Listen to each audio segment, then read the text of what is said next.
नमस्कार बच्चों। आज बीए प्रथम वर्ष का ये प्रश्न है। सूफी काव्य परंपरा का संक्षिप्त परिचय देना है और उसकी विशेषताएं बतानी है। संत काव्य, राम काव्य और कृष्ण काव्य के बारे में आपको पता है। तो ठीक इसी प्रकार एक और काव्य धारा भक्ति काल में चली थी, जिसको सूफी काव्य धारा के नाम से जाना जाता है, या प्रेम काव्य धारा के नाम से जाना जाता है, या फिर प्रेमाश्रयी शाखा भी कहा जाता है। अब जिस प्रकार से इसकी शुरुआत कहाँ से हुई, उसके संबंध में भी हमें 2 या 3 विद्वानों के मत ध्यान रखने हैं। सबसे पहले मैं आपको बता देता हूँ कि जो प्रथम विद्वान हैं वो सूफी प्रेम काव्य की शुरुआत कहाँ से मानते हैं। वो हैं गणपति चंद्रगुप्त। अब गणपति चंद्रगुप्त मानते हैं कि 1370 ईस्वी में हंसावली नामक ये काव्य था, जिसकी रचना असायत ने की थी। ये तो हो गया गणपति चंद्रगुप्त का। अब मानते हैं रामचंद्र शुक्ल। क्या कहते हैं? रामचंद्र शुक्ल कहते हैं कि मृगावती, जिसकी रचना 1501 ईस्वी में हुई थी, वो इस परंपरा का प्रथम ग्रंथ इसे मानते हैं। अब एक तीसरे विद्वान का और जिक्र कर रहते हैं, आचार्य हजारी प्रसाद द्विवेदी। अब हजारी क्या मानते हैं? एक ईश्वरदत्त नाम का एक कवि था जिसने सत्यवती कथा लिखी। सत्यवती वो सूफी काव्य परंपरा का प्रथम ग्रंथ स्वीकार करते हैं। तो हमें सिर्फ ये 3-4 विद्वानों को हिम्मत ध्यान रखने और फिर इसका शुरुआत कर देनी है। लेकिन सबसे पहले मैं थोड़ा सा ये और बता देता हूँ कि इसके बीज कहाँ पर मिलते हैं, अर्थात जिस प्रकार राम काव्य धारा, संत काव्य धारा, कृष्ण काव्य धारा कहाँ से शुरू होती है, जैसे मैंने बताया ऋग्वेद पुराणों से, महाभारत से, तो ठीक इसी प्रकार इसकी शुरुआत भी ऋग्वेद से हम मान सकते हैं। अब ऋग्वेद में कहोगे जी कैसे? तो ऋग्वेद में एक उषा नाम की नायिका है और अनिरुद्ध नाम का नायक है। ये बात हो गई, मैं इसमें पुराणों की कर रहा हूँ। अब बात करता हूँ ऋग्वेद की। तो ऋग्वेद में उर्वशी, आपने नाम सुना होगा हर जगह से, उर्वशी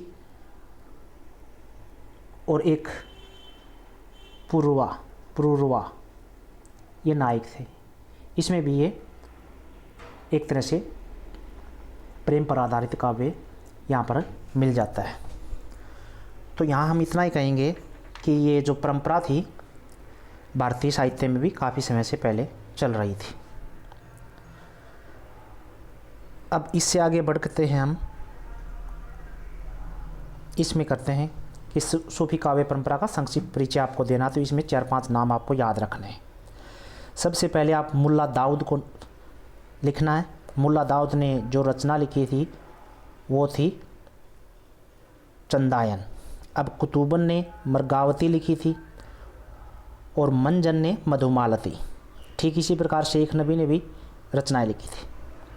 यहाँ पर आपको दिखाई दे रहा होगा मुल्ला दाऊद ने इसमें लिखा था और कुतुबन ने मृगावती, जो कि रामचंद्र शुक्ल मानते हैं ये प्रथम काव्य है, यानी कि प्रेम काव्य है। इसी तरह कासिम शाह ने हंस जवाहिर, नूर मोहम्मद ने इंद्रावती। ये है, इतना नाम याद रखना, उससे आपका काम चल जाएगा, संक्षिप्त परिचय ये हो जाएगा। अब मैं बात करता हूँ कि ये जो सूफी हैं, ये जो काव्य परंपरा है और उन्होंने जो रचनाएं लिखी उनमें विशेष बात क्या है, आपको एक बात ध्यान रखनी है। जिस तरह से हमारी दादी, या काफ़ी समय पहले, या आज से 20-30 या 50 साल पहले हमारी दादी बच्चों को कहानियाँ सुनाई करती थी, जिसमें एक इंटरेस्ट होता था, एक विशेष लगाव होता था, बच्चे चाव से सुनते थे। ठीक इसी प्रकार इसमें भी वही है। इसमें एक नायक, ध्यान रखना, एक नायक और एक नायिका, यानी कि आप 70 या 80-90 के दशक में जो आप देखते हो फिल्में, हूबहू ये फिल्में ही हैं। इसमें फ़र्क इतना ही है कि इसमें कुछ जादू का समावेश हो जाता है, देवताओं का समावेश हो जाता है, बोलने वाले तोते होते हैं, बोलने वाले हंस होते हैं, शैतान होते हैं। और इसी प्रकार से नायक है वो नायिका को पाने के लिए घर से योगी का वेश बना करके, ऋषि का वेश बना करके या फिर किसी दूसरे वेश बना करके घर से निकल जाता है और वो नायिका को प्राप्त करने के लिए जी तोड़ मेहनत करता है और उसे जगह जगह पर यानी कि स्थान स्थान पर अनेक विपत्तियों का सामना करना पड़ता है और वो विपत्तियों को पार करते हुए अंत में नायिका को प्राप्त कर लेता है। यही इन सभी प्रेम काव्यों की एक तरह से विषय वस्तु है या कहानी है।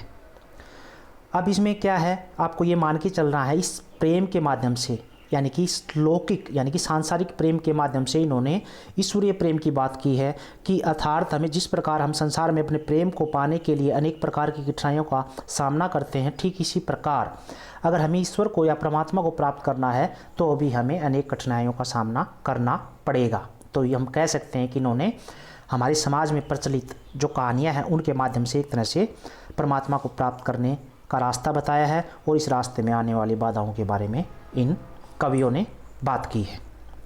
तो इतना से काम चल जाएगा। अब बात करते हैं कि सूफी काव्य में जो विशेषताएं हैं, जो प्रवृत्तियां हैं, वो कैसी हैं।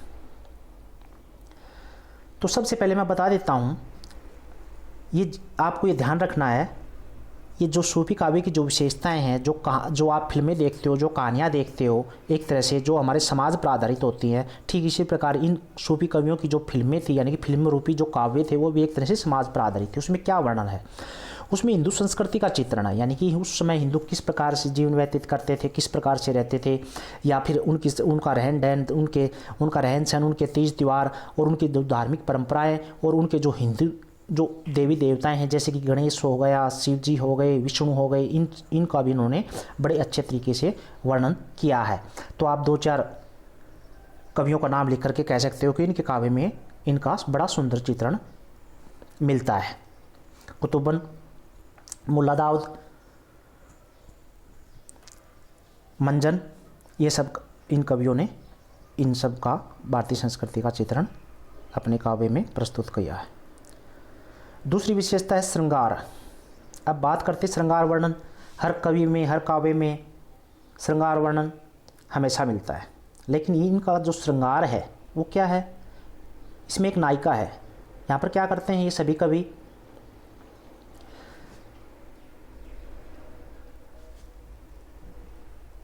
श्रृंगार को भी प्रधानता देते हैं, यानी कि कथा के आरंभ में नायक के बारे में जो नायिका होती है उसके रूप का वर्णन किया जाता है। और रूप का वर्णन कौन करता है, या तो सौपन आता है नायक को, या फिर कोई तोता होता है या कोई हंस होता है वो बताता है, और फिर उसके सौंदर्य से प्रभावित होकर के जो राजकुमार होता है उसको प्राप्त करने के लिए निकल पड़ता है। तो कहने का मतलब है इन सभी कवियों ने श्रृंगार रस का बड़ा ही सुंदर वर्णन किया है। अब श्रृंगार में भी 2 पक्ष होते हैं, एक होता है संयोग में होता है श्रृंगार यानी कि प्रेम, एक होता है वियोग में। इनमें दोनों ही पक्ष मिलते हैं। अब संयोग की अपेक्षा इसमें वियोग ज़्यादा है। अब वियोग क्यों है, क्योंकि जो नायक होता है वो नायिका को पाने के लिए तरह तरह की कठिनाइयों को सामना करता है और उसे अंत में सिर्फ एक मिलन होने के बाद ये काव्य है वो समाप्त हो जाते हैं। तो कहने का मतलब ये है कि इसमें श्रृंगार का जो विरह भाव है वो प्रधान रूप से इसमें विद्यमान होता है। तो कहने का मतलब जो इसमें जो प्रेम है ना, जो प्रेम कहानियाँ हैं, इनमें नायक आप ये समझो कि हमारी आत्मा है और जो नायिका है वो एक तरह से नायक है जीव और नायिका है परमात्मा। आपको ये ध्यान रखना है, बस इसी के अनुसार ये पूरा का काव्य फैला हुआ है। अब हम अगले बिंदु की तरफ करते हैं कि सामाजिक जीवन का निरूपण। अब सामाजिक जीवन क्या है, ये जो जितने भी कवि थे ये समाज से संबंधित थे और इनके काव्य में क्या है, हिंदू समाज की जीवन का बड़ा ही सुंदर वर्णन मिलता है। और हिंदू समाज में जो प्रेम कथाएं प्रचलित थी, उन्हीं प्रेम कथाओं, उन्हीं हिंदू परंपराओं को, रीति रिवाजों को, त्योहारों को, विवाह के संस्कारों को इन्होंने अपने काव्य का आधार बनाया है। यानी कि इन कवियों ने अपने काव्य द्वारा हमारे हिंदू धर्म में विभिन्न देवी देवताओं के कर्मकांड होते हैं, विभिन्न देवताओं की जो पूजा विधान होती हैं, वो उन्होंने बड़े अच्छे ढंग से जनसम्मुख प्रस्तुत किया है। 16 श्रृंगार होते हैं, 16 संस्कार होते हैं, इन सब का भी संस्कारों का संस्कार होते हैं 16, तो इनका भी इन्होंने बड़े अच्छे से वर्णन किया है। तो कह सकते हैं कि एक प्रकार से मुस्लिम होते हुए भी, ध्यान रखना है, मुस्लिम कवि होते हुए भी इन्होंने हिंदू संस्कृति का चित्रण अपने काव्य द्वारा प्रस्तुत किया है। चरित्र चित्रण की बात करें तो इसमें मैंने बता दिया, इसमें दो ही होते हैं, एक हीरो होता है, एक हीरोइन होती है। तो इन दोनों का ही पात्र बता देता हूँ पहले। तो एक तो होता है मानव पात्र और दूसरे होते हैं मानवेतर पात्र। मानवेतर क्या होता है, यानी कि मानव से दूर, जिस तरह से हंस हो गया, तोता हो गया या अन्य देवी देवता हो गए, वो हो गए इसमें। तो इन कवियों ने नायक नायिका का तो वर्णन किया ही है।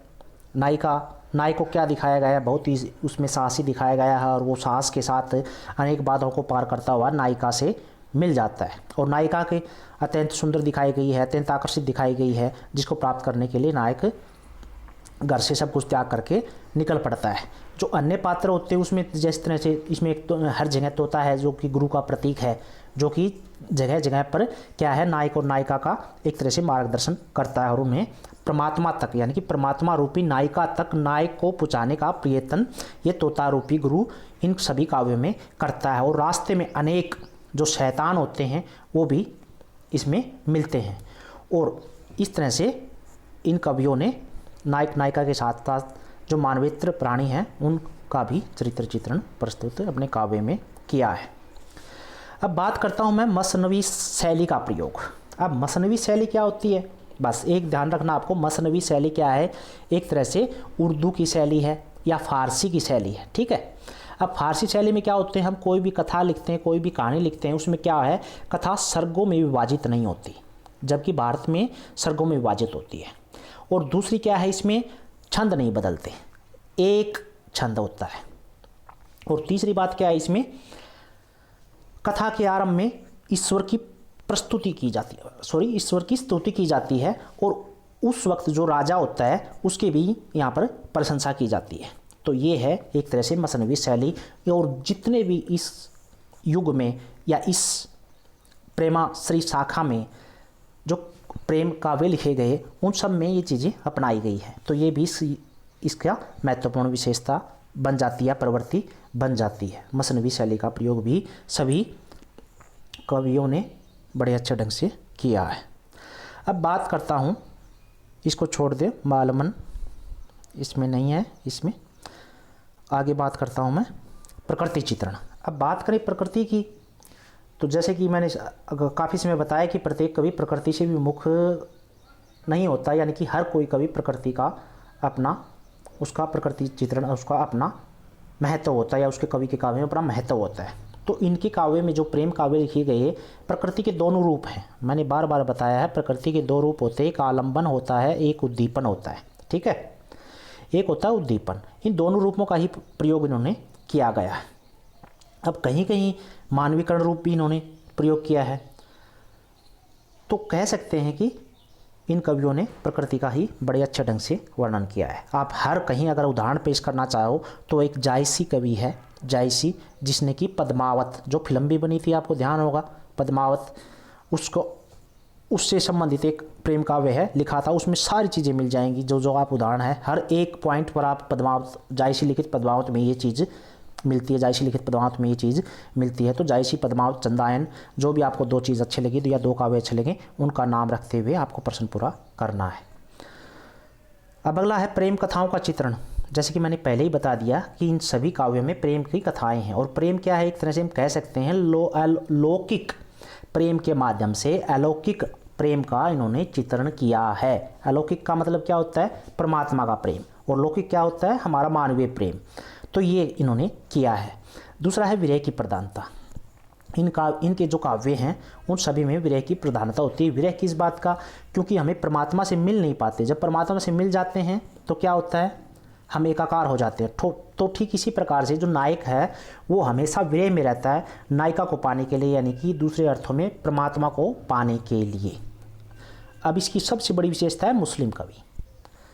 ये जितने भी कवि थे ये सारे मुस्लिम कवि थे, और इन सभी मुस्लिम कवियों ने, इनकी खास बात क्या है, हिंदू संस्कृति के अनुकूल या हमारे समाज में प्रचलित प्रेम कथाओं के अनुकूल अपनी विषय वस्तु का ताना बाना बुना और उसमें क्या क्या दिखाया है, एक तरह से भारतीय संस्कृति को जीता जागता दिखाया गया है और भारतीय अध्यात्म की भी इन्होंने बड़ी सराहना की है, बड़ी प्रशंसा की है। तो इस प्रकार से ये सारे मुस्लिम कवि होते हुए भी हिंदू संस्कृति का इन्होंने निरूपण अपने काव्य में बड़े अच्छे ढंग से किया है।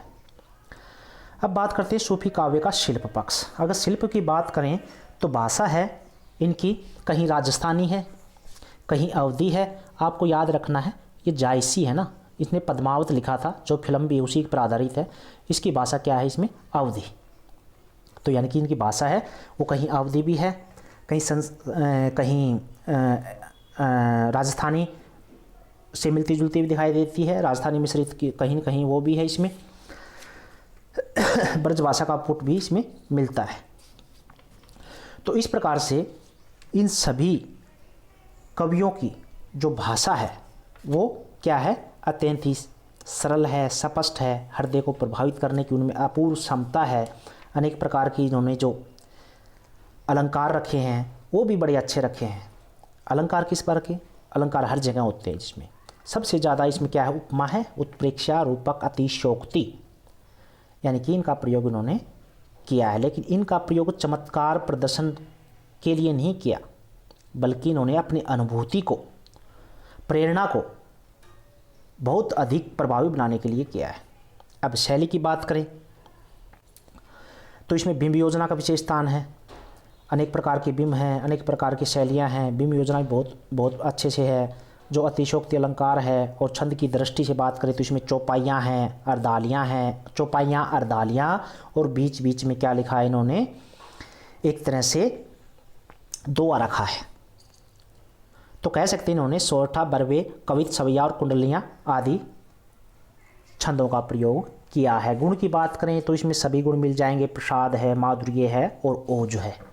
प्रसाद भी इत्यादि, प्रसाद, माधुर्य गुण और ओज गुण भी इसमें बिल्कुल समान मात्रा में मिलते हैं। इस प्रकार से ये प्रश्न यहीं समाप्त होता है। इसका 2-4 बार पढ़ना और पढ़ने के बाद आपको जो अच्छे पॉइंट लिखें उन पॉइंटों के आधार पर इस प्रश्न को तैयार कर लेना। तो समझ आ गया, नहीं आया 2-4 बार पढ़ के उसको समझ लेना। नमस्कार, धन्यवाद।